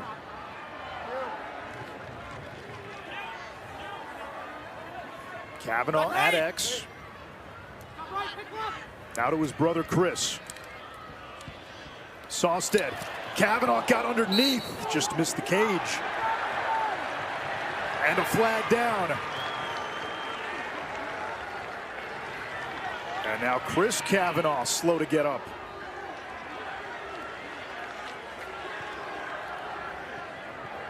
That was on white 29. White 29, illegal body check, 1 minute. It's Griffin Kaloji, and the best man-up unit in Division I will go to work, but we know Pat Kavanaugh's not at full strength, and Chris Kavanaugh took a spill on that last play. Kark, you've got the best look down on the field. Yeah, when they go to the rack, they don't care about their body. I'll tell you one other thing, too. On the Notre Dame bench, these guys are gassed when they're coming off. Cold towels, the heat. It is hot down here, man. I put sunscreen on, and I look like a tomato. These guys from South Bend are not used to this kind of sun. He had blood dripping down his forehead. The red badge of courage.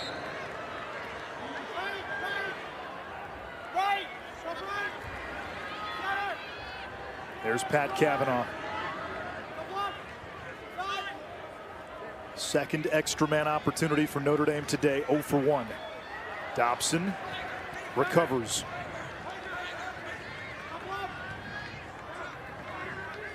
Virginia packing it in a little, now pressing out, almost a hedge.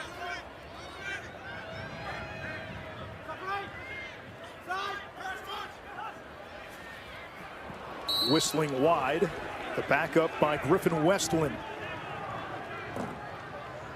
Left-hander from New Jersey. A couple of years ago, he was second on the team in points. Right, left. Great shot of Chris Kavanaugh through the helmet.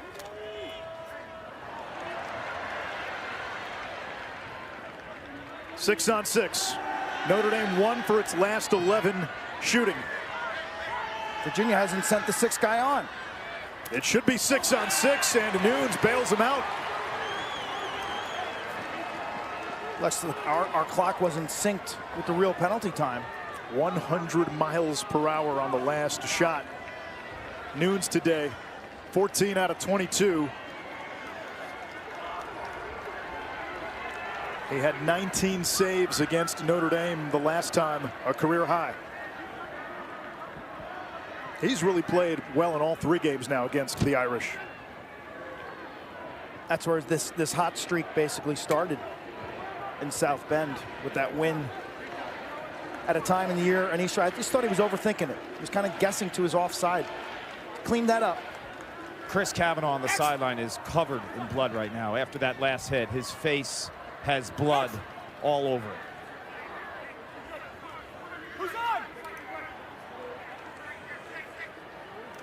It's the left eyebrow, almost like an MMA fighter.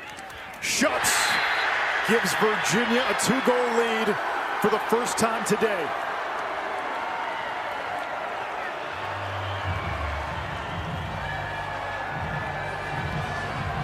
He's a monster. As Kavanaugh gets the cut man looking at his forehead. Schutz has left some scraps on the table today, and not like Nitty's last night because everything got gobbled up. But this is the first time he's kind of finished the play. And he is a monster because of his physicality at 6'3", 220, only a sophomore. He was the #1 player coming out of high school last year. A punishing downhill dodger with a hard shot. Virginia up by 2 for the first time today. Both Kavanaugh brothers a bit wounded.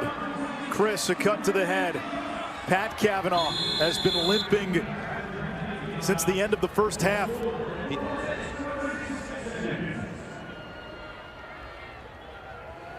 Chris Kavanaugh just ran back on the field. It's actually his right eyebrow area. He was covered in so much blood, I thought it was his left originally. And Mandy Merritt, the trainer, the longtime trainer here at Notre Dame, she fixed him up, taped him up. He's back on the field.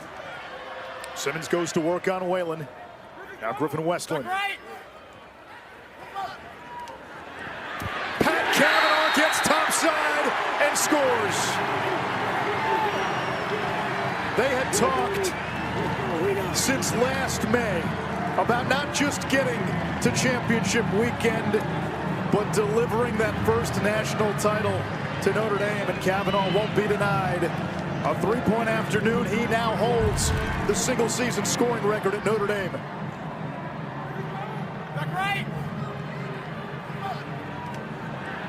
I think he's been playing possum. You know, you limp around for a while. Eventually, the defender doesn't respect you. And boom, shot out of a cannon. Left-handed, gets topside. You know, Anish, you called him a lefty before. He's actually a natural right-handed player, but he has such good ball skills with his left and his right. He's been favoring that left side. And when I was out in South Bend and spent a day with the Kavanaughs, every single locker had last year's bracket taped to the back of the locker. And it's a reminder, last year's snub was the fuel for this year's fire. Pat Kavanaugh is a big New York Rangers fan, and he wears quite often a 1994 Stanley Cup hat. That was the year the Rangers won it all. And if you remember, there was this taunting refrain that Ranger fans heard that year, 1940. 1940. A reminder of how long it had been. Well, Notre Dame, Kevin Corrigan, the Kavanaughs, every player, every fan that roots for the program is tired of the taunt. There is no 1940. There's a never. They've never won a national championship. This is a program that, while the Notre Dame brand is about as big as it gets in college sports, this lacrosse program had to grow. It had to develop. They didn't always have the Big East or the ACC. They languished in the Great Western Lacrosse League for years. They were an outlier geographically. The consensus is, Quint, and we've said it, this is their best chance. Petey LaSala, not so fast. 11-9 Virginia. Cavaliers eyeing an empire. Talk about an outlier. That's what 23 in white is for Virginia. No player at his position at the face-off in the NCAA tournament had more goals this season than Petey LaSala. He operates from all over the offensive zone like a whirling dervish attackman. You got a pair of Fogos going at it. That's like a Braveheart. That's like a mini Braveheart there, Carc. I mean, it's unbelievable. He's got the low center of gravity, his upper body. He's jacked. He was a high school football running back star, tough as nails, and he is just a match-up nightmare because what he does after he wins the face.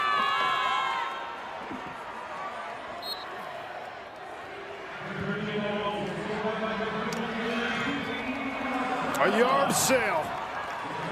And it's Noah Chismar out of the Tempest. Noon sets up the clear. Both teams have cleared well. Only one failed clear by each side. 8.5 to go. A 2-goal lead for Virginia. Winner gets Duke on Monday.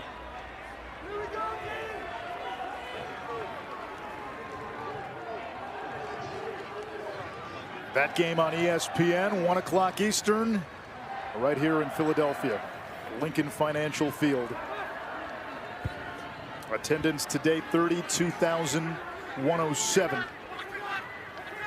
McIntosh gets the Schellenberger pick, and now Virginia gets the matchup. Schellenberger on the short stick, McCann. It's the two-man game they play so well. Schellenberger got top side. Big race. It'll stay with Virginia. Xander Dixon beat Entenmann. Entenmann retreats to the cage. Gotta love it. Got to love it every play. Every single play matters.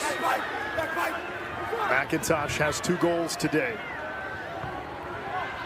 Strong lefty.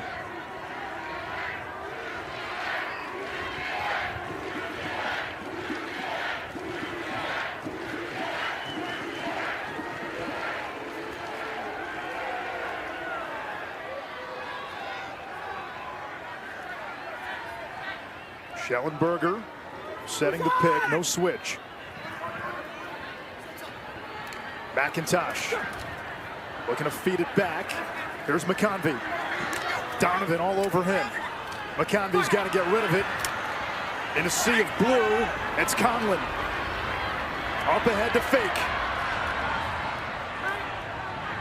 Now they got Schutz trapped on defense. Fake dumps it forward for Tevlin, who wisely gets it back to Taylor. And now both teams will try to get their personnel on. Both defenses have been so stubborn in this game. Neither offense has been able to get any tic-tac-toe passing going.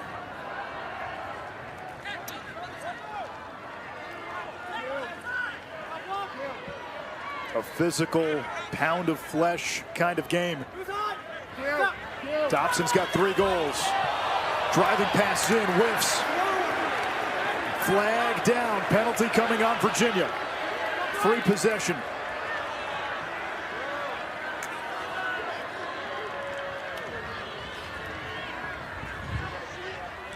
Chris Kavanaugh without a point to brother Pat. Quick stick not there, and Notre Dame will send that extra man unit out there. Dobson does a good job on this, drawing this call. He presses hard to the middle with authority. Technical foul, 0 white. Hold, 30 seconds. 0 white, hold, 30 seconds.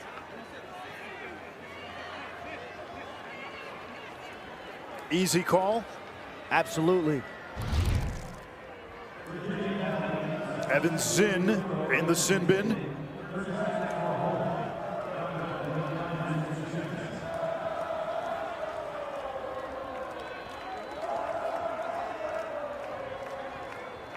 Lethal unit. They use Jeffrey Ricciardelli as the hub man inside, 0 and blue.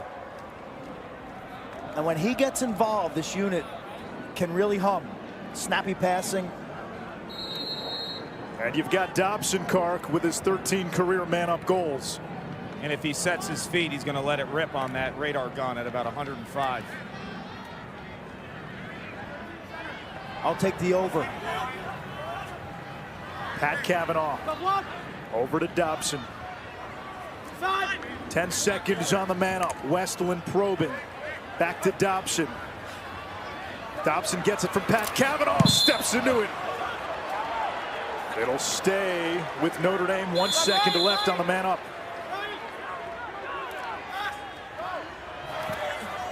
Offline, Virginia has 6 back out there. Even strength. And a timeout by Lars Tiffany. Virginia with 1 timeout left. 5:24 to go in quarter number 4. The Cavaliers, less than 5.5 minutes from playing for a 3rd championship in the Lars Tiffany era.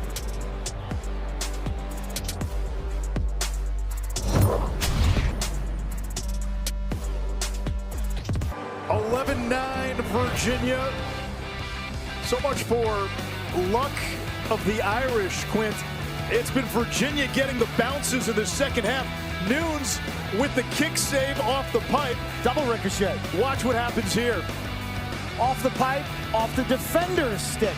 The unlucky Irish can't buy a break. Oh, Cormier misses it. So what? Garneau's there to follow it up. I mean, how many times in a low-scoring game is Kevin Corrigan going to be haunted by just fluky goals? I mean, hard to explain.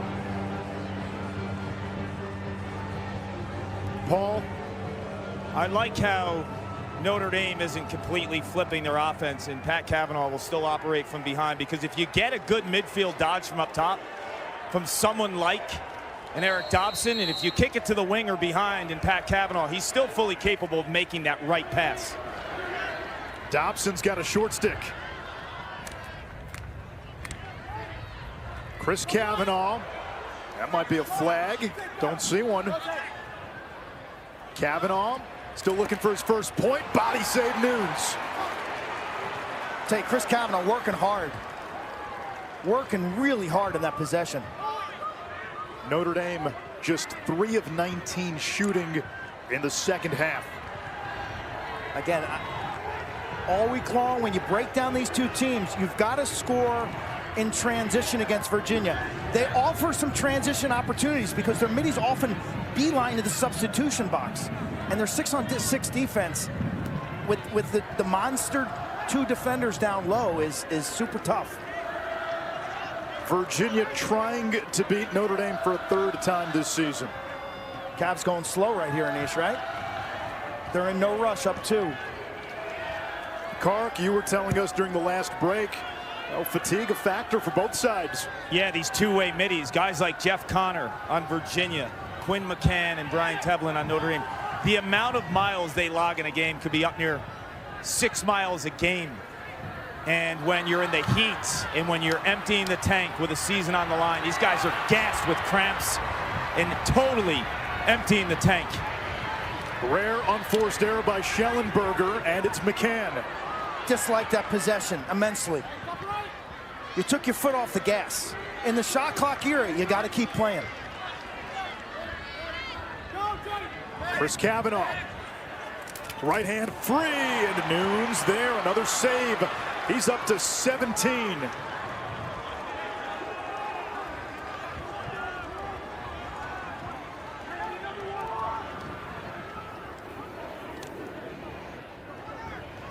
McConvey's been quiet. Notre Dame's got to press out a bit here and play the ball aggressively. Force the action. Here comes Schutz. Entenmann with the biggest save of the game. A 3-goal lead in this game would have been massive. Why would you attack that early in a shot clock? Exactly what you want if you're Notre Dame, Kark. It's exactly what you want. The door is still wide open. A timeout by Kevin Corrigan.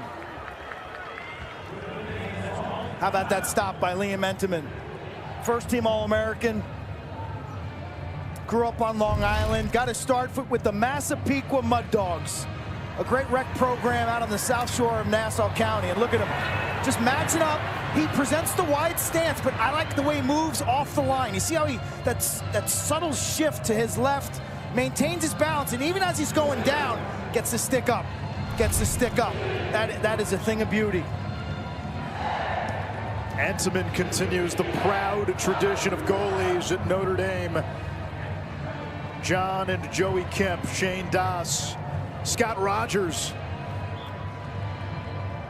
The winner of this game gets Duke in the championship Monday on ESPN.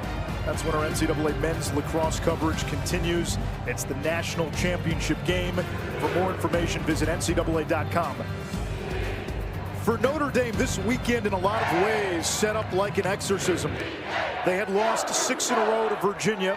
Virginia the only team to beat Notre Dame this season. If Notre Dame is able to get through Virginia today, they face Duke. Now they've had Duke's number of late, but in the NCAA tournament, starting with the 2010 championship, Duke has beaten Notre Dame 5 times. Now if Virginia hangs on and wins and plays Duke, it sets up a showdown of the 2 teams that have won 6 of the last 13 national championships. But Kark, it has been so lopsided over almost 20 years. Duke has waxed Virginia. They've won 22 of 24 against Virginia in the John Danowski era. Virginia, however, did get Duke in that 2019 national semifinal.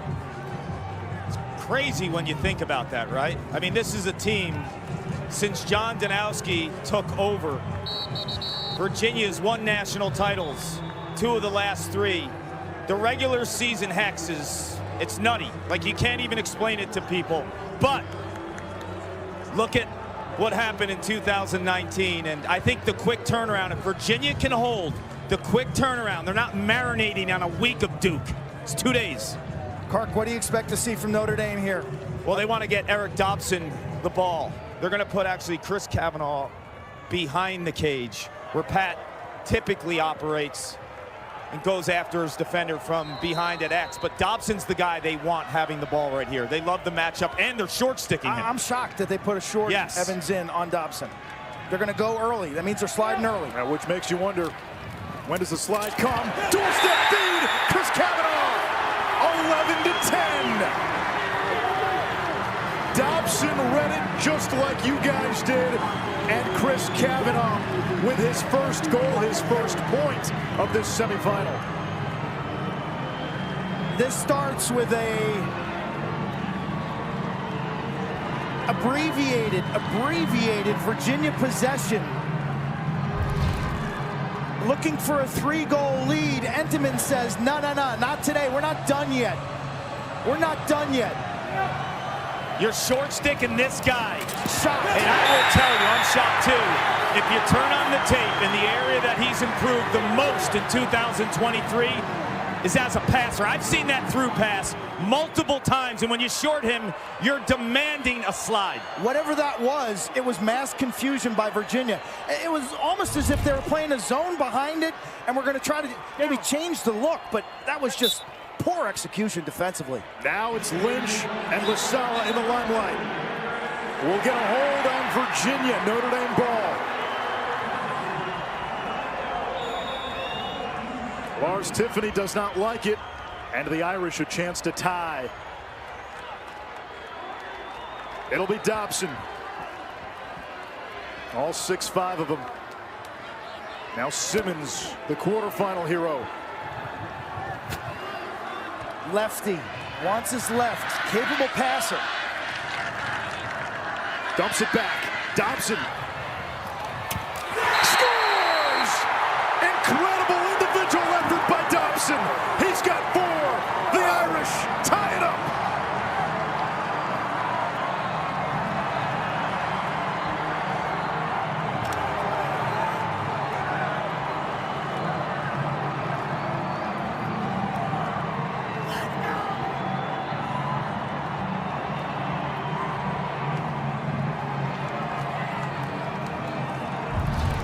This is unbelievable.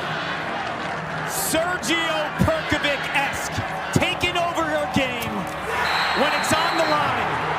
The will, the determination to get to the rack when everybody knows it's you against them. Dobson wins.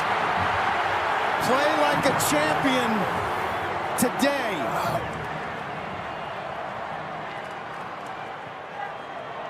We are tied for the 8th time this afternoon. Both semifinal games going down to the wire. Lynch and LaSala. A hold against Notre Dame. Since Petey LaSala stepped on campus, Virginia is 11-1 in the NCAA tournament. He's come up with big plays at the face-off dot down the stretch in so many crucial semifinal games. This time, LaSala not involved. Virginia has a timeout. Connor Schellenberger, 5 points this afternoon against Fake. Schellenberger wanted a flag. Peter Garneau. Dumps it behind it to Connor. Jeff Connor and Brian Tevlin. 2 veterans of championship weekend. Tevlin, the Yale transfer. Our Notre Dame captain. Connor. Feeding Cormier, missed the cage. Comes back behind. Feeding front, shot, score! McKenzie gives Virginia the lead.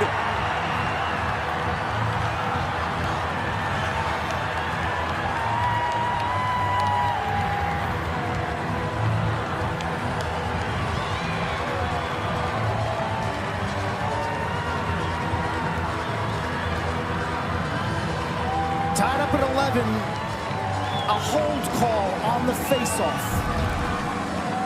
You make the call. LaSala scrapping. The players get tied up. Lynch flag for the hold.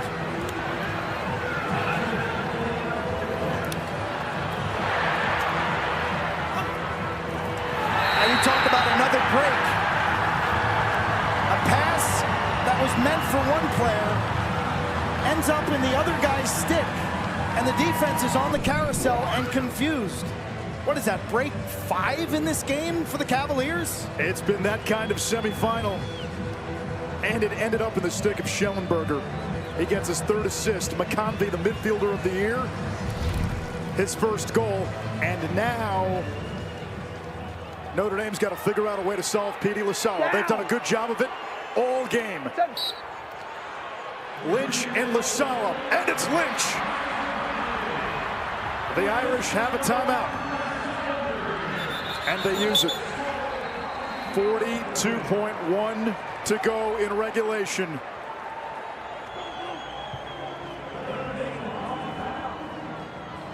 Kevin Corrigan, after last week's win against Johns Hopkins, had described this season as a quest. The Golden Domers searching for this El Dorado. It's been elusive, that national championship. A tough road to get there this year, going through Virginia. The one team that matches up better than anybody against Notre Dame. And then you get Duke, who's going to be the more rested team on Monday, regardless of who wins. But they've got a chance, 42 seconds to go. Virginia, Quint, this is a Virginia team that's been in so many of these big spots during this tournament run these last 3-4 seasons. 2 coaching staffs that know each other well. Cark's in that huddle. We'll get an idea what Coach Corrigan's drawn up on that whiteboard. Man, he's been diagramming plays for 40 years. There's never been one that's as important as right now. He's got to trust his instinct. He's got to look in his guy's eyes and get a feel for who wants the ball here. I think it's critical. If Dobson is the initiator, I think he'll draw a crowd of Virginia players. And I would put Pat Cavanaugh in the adjacent spot. Dobson draw the double, click it to Pat Cavanaugh, let him dissect. Well, that's exactly why you keep Cavanaugh in his natural spot, because if Dobson draws, Cavanaugh can still make a pass, bum hamstring or not. But the reality is, Quint, you mentioned Kevin Corrigan in the dry erase board for decades. He has a play that regardless if Virginia goes man or zone, it's the same exact concept in terms of drawing and replacing. They want to give Dobson the ball, but they're expecting some more pressure. And if you're Virginia, you have to pressure 8. He's dominated this 4th quarter. Notre Dame seeking its 3rd trip to the championship game. Down a goal, 42 seconds to go. Virginia looking to get to Memorial Day for the 3rd time in the last 4 NCAA tournaments. They won in 2019, no tournament in 2020, won again in 2021. You see Dobson on that left wing. Eventually he will get high, so he'll get a full head of steam and momentum to dodge now the long pole Matsui. This is Tevlin. Over to Taylor. Balls off his defender and scores!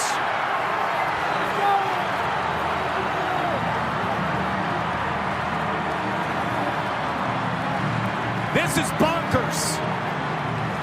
This finish by Jake Taylor in this spot with this much pressure is absolute insanity. Tevlin draws. He's got 2 guys right there. Did you see the subtle move towards the high crease from Jake Taylor? It made it happen, and then it's Twister City. That's even more than a twister. That's a double twister tornado backhanded shot. From the goaltender's view, see if you can follow the ball in the pocket. Nunes just hitches down low. The reaction can't be good. Can't be good. No, not going to be good. Don't beat the whistle. Wait for it. Down. Lynch and LaSala once more.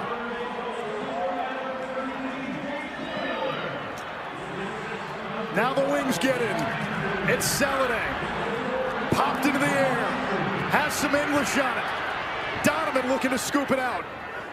It comes to Ramsey, the sophomore, the All-American. Notre Dame out of timeouts. Final seconds. Up ahead to Fake.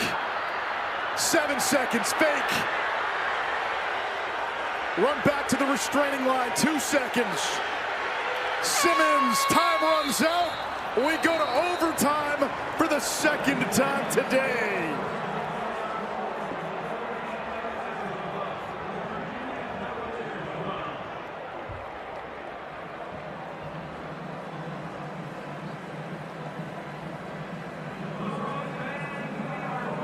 Is this great or what? There's nobody here sitting down. Everybody is on their feet.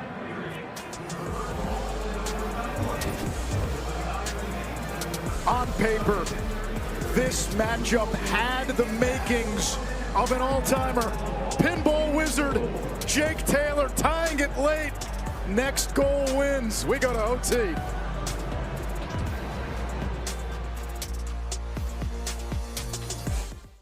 Overtime in his career, he's 6 for 7. And he has ice in his veins, and his competitive nature always shines in these type of moments.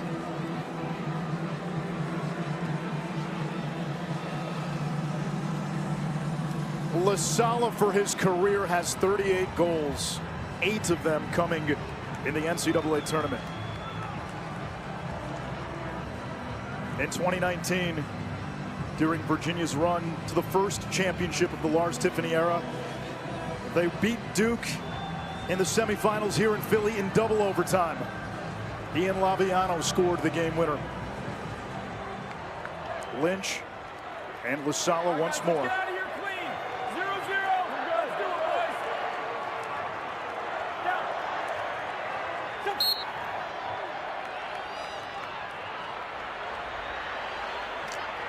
LaSala had it for a moment, lost it. Ground ball. It comes to Lynch. Let's see if Notre Dame uses its timeout. Both teams get a timeout back. And Ramsey brings it into the attack box. That's what you have to do to call a timeout. Kevin Corrigan will try to draw up a play to get Notre Dame to the championship game.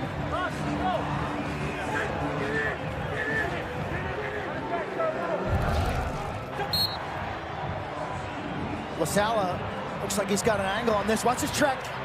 The dive. That is a playoff ground ball. That is the definition by Will Donovan of selling out for a ground ball in the playoffs. Watch him leave his feet. Kind of turn the corner on him to make sure he doesn't push him or trip him. And then Lynch does a wonderful job chasing it down.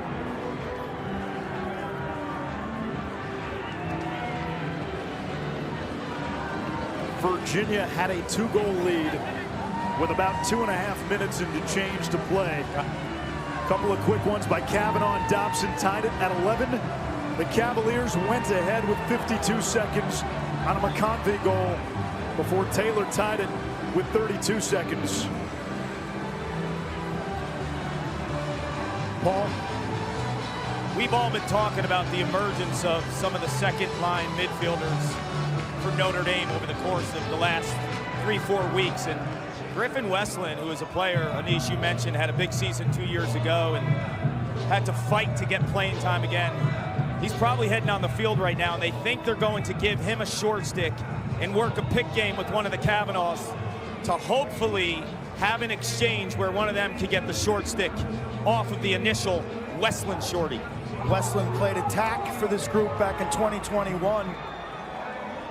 Put up 31 points. You know, running on the second midfield, the biggest challenge is you don't get steady shifts. So it's hard to stay engaged. It's hard to stay in the flow. I'm not seeing Westland out there right now. I see both Kavanaughs. Taylor. They switched Simmons and Westland, so look for Simmons. If Simmons has a short stick, he's going to have an exchange with whoever has the pole, whether it's Dobson or a Kavanaugh, to get that switch.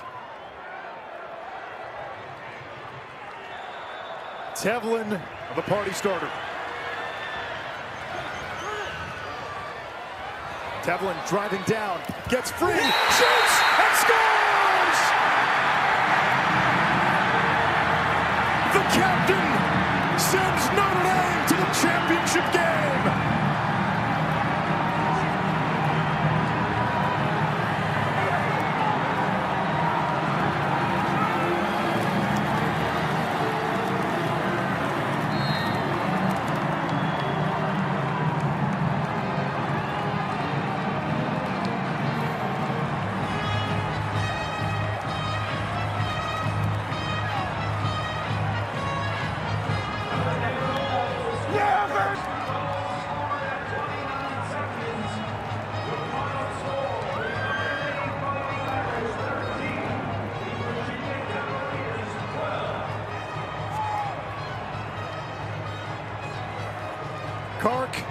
Coach, you're the master of the dry erase board. What did you draw up there?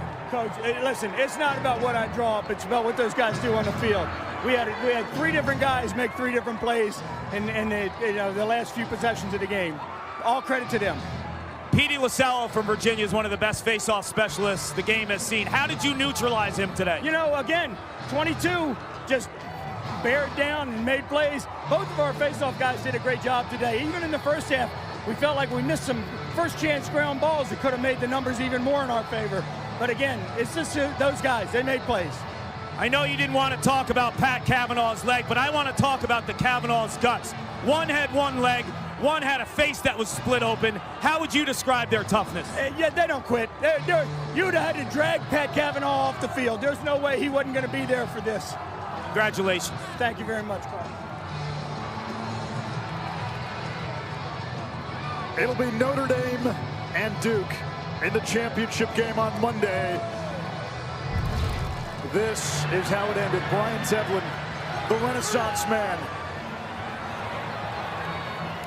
He's got an angel, and he's got no fear. Nothing to lose. Got an extra 5th year. He's going to take another team to the national championship by showing uncommon courage. Tevlin this season has worn every hat for this program. Offense, defense, short stick, long pole. He's played face-off wings. He's one of the 2 bagpipers that leads the team out. Named a captain after transferring from Yale, where he was a national champion as a freshman way back in 2018. Kark. Chris, the guys upstairs are talking about Brian Tevlin and his overtime winning goal. And outside of the goal, the leadership that he's provided this team. What has it meant to you guys? It's everything. That's a credit of his character right there, taking over in a big moment, keeping us calm in the huddle. Calm, cool, and collected, that's what he's all about. He's led us to this moment. He's a great leader. What was going through your mind when Pat had the hamstring injury? I mean, he's been battling injuries all year, so we've kind of been working with that. But in this situation, semifinal game, it's tough to see. But we went in the locker room, got him taped up. But he's a warrior.